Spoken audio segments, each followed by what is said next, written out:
मनी दिल थी मुकाम ब्या तई उसमें गुलाम ब्या थई चम्मान मना वार्ता बिम्बी कतला तीना ब्या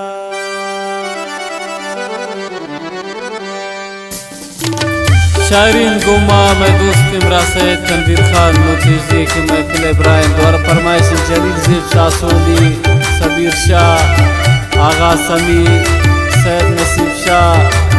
प्रिंस आमिर जबी चीता मीर सलमान संजरानी। ये मौसम ब्राहदन गोता हवारा ये मौसम ब्राहदन गोता हवारा ये मौसम ब्राहदन गोता हवारा खदूरे ने खरारे नी दिलारा दिल ग्रेते पतनु चोजार जारा पितो ये मौसम चो सुगवारा ये मौसम ब्राहदन गोता हवारा खदूरे ने खरारे नी दिलारा। द्वारा फरमाइश मीर उमर जान संजरानी मीर जान ज़ेब संजरानी मीर इसरार संजरानी द्वारा फरमाइश सरदार उमर नोटिजी शहजाद बलोच नोटिजी नदीम जान नोटिजी कुदरत नोटिजी द्वारा फरमाइश उसका गलानी गमज़दे मिन्नतवारम इंसानी जाने की जागे खाली।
मत ब्याचो जा